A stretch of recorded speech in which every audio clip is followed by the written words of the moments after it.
How do I think the pyramids were built? To be honest, I have no answer to that question.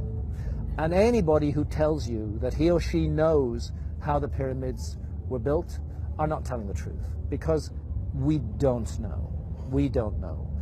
The Great Pyramid contains a number of mysteries.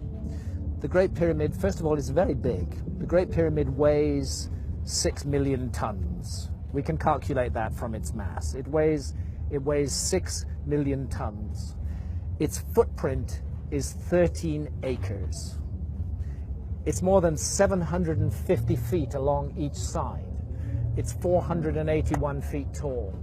More than 2.5 million individual blocks of stone were used in its construction. But it's not just big, it's really, really precise.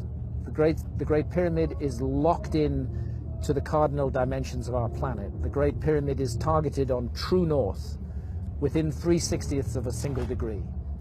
Now, no modern builder would create a large building and add onto his or her shoulders the additional burden of aligning it to true north within a fraction of a single degree. They just wouldn't get it. They wouldn't understand why it was important to do that. But something drove the builders of the Great Pyramid to go to a very great additional trouble, not only to create this massive, imposing monument, but also to lock it on to true north. And then other things, to incorporate into its dimensions the dimensions of our planet.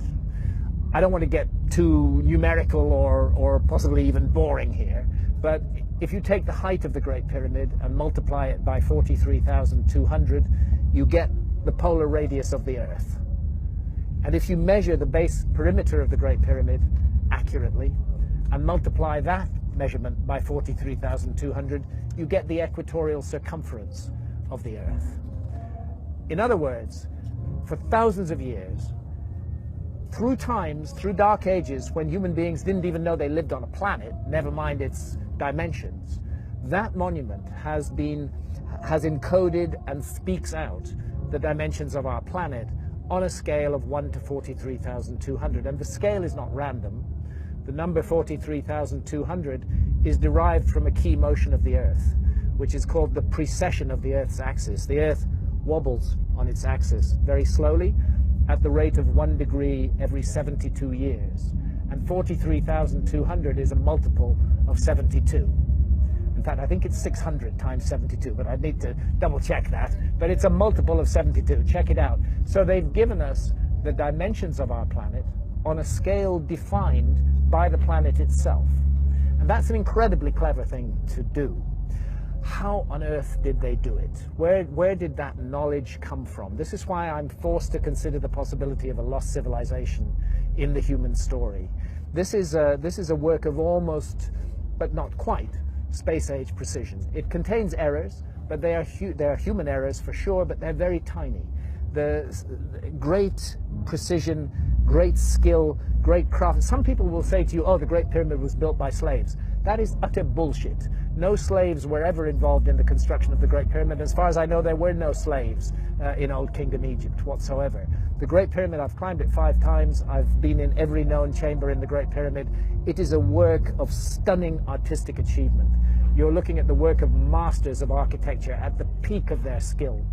Not an unwilling labor force, but people who gave their labor to that work with love and with care and with attention. There are blocks of stone weighing 70 tons that have been raised more than 300 feet above the ground. And we're not talking a couple of blocks, we're talking dozens of blocks of that weight. The average block weighs about 2.5 tons. It's the moving of those huge blocks of stone, their arrangement into a high precision monument, and the achievement of actually doing it, because you know, if you make a small mistake at the base, by the time you get to the summit of your 481-foot high pyramid, you don't have a pyramid, you have a corkscrew. You know? They got it all right, and nobody today can explain how they did it, with the knowledge that is supposed to have been available in ancient Egypt, in the Old Kingdom, and with the tools that are supposed to have been available. And that's why I can't help feeling that we are missing some chapter from the human story.